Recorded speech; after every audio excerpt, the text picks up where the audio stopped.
ইউটিউবের নতুন অ্যালগরিদম ছোট ক্রিয়েটরদের জন্য কী নিয়ে আসছে চলুন জেনে নেওয়া যাক। অনেকেরই ধারণা ইউটিউব অ্যালগোরিদম ছোট চ্যানেল পছন্দ করে না, কিন্তু ব্যাপারটা আসলে ঠিক তা নয়। আসলে একটা বড় পরিবর্তন আসছে, আর এতে ছোট চ্যানেলগুলোর নতুন দর্শক পেতে সুবিধাই হবে।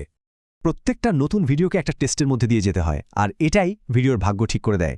বেশি দর্শকের কাছে পৌঁছাতে হলে ভিডিওকে এই প্রত্যেকটা ধাপ পার করতে হয়। কিন্তু অবাক করার মতো ব্যাপার হল, বেশিরভাগ ভিডিওই এই পরীক্ষায় পাশ করতে পারে না। তবে এমন 5টা সিগন্যাল আছে যা এই কঠিন পরীক্ষাতেও পাশ করিয়ে দিতে পারে। চলুন দেখি সেগুলো কি।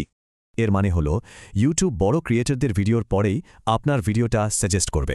অ্যানালিটিক্সে গেলে দেখা যাবে দর্শকরা আগে বা পরে ঠিক কোন কোন চ্যানেল বা ভিডিও দেখছে। একটা ভিডিওর জন্য প্রথম 24 ঘন্টা খুব জরুরি, কারণ অ্যালগোরিদম শুরুতেই এর ভাগ্য ঠিক করে ফেলে। দর্শকরা যখন সবচেয়ে বেশি অ্যাক্টিভ থাকে তার ঠিক 30-60 মিনিট আগে ভিডিও আপলোড করতে হবে। শর্টস, কমিউনিটি পোস্ট আর লং ফর্ম ভিডিও সবকিছুকে একসাথে একটা নেটওয়ার্কে নিয়ে আসতে হবে। ভাবছেন কিভাবে? একটা লং ফর্ম ভিডিওর সাথে সম্পর্কিত শর্টস আর কমিউনিটি পোস্ট তৈরি করতে হবে। কেউ যখন কোনো পোল বা শর্টসে এঙ্গেজ করে, তখন অ্যালগোরিদম তার কাছে মূল ভিডিওটা পৌঁছে দেয়। যখন কোনো ভিডিও হঠাৎ করে খুব ভালো চলতে শুরু করে, তখন কিন্তু পুরো চ্যানেলটাই একটা বুস্ট পায়। এর মানে একটা ভিডিওর সাফল্য তার পরের ভিডিওটাকেও কিন্তু টেনে তুলতে পারে। তাই কোনো ভিডিও হিট হলে সেই মোমেন্টাম কাজে লাগাতে হবে, মানে সাথে সাথেই নতুন ভিডিও দিন।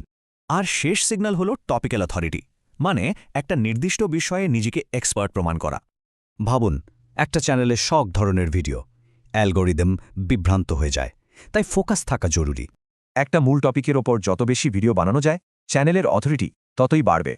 এভাবে সিস্টেমের কাছে একটা নির্ভরযোগ্য সোর্স হয়ে ওঠা যায়, আর তখনই পাওয়া যায় লম্বা সময়ের সাফল্য। এই সিগন্যালগুলো একসাথে কাজে লাগালেই কিন্তু ইউটিউবে লম্বা সময়ের জন্য গ্রো করা সম্ভব।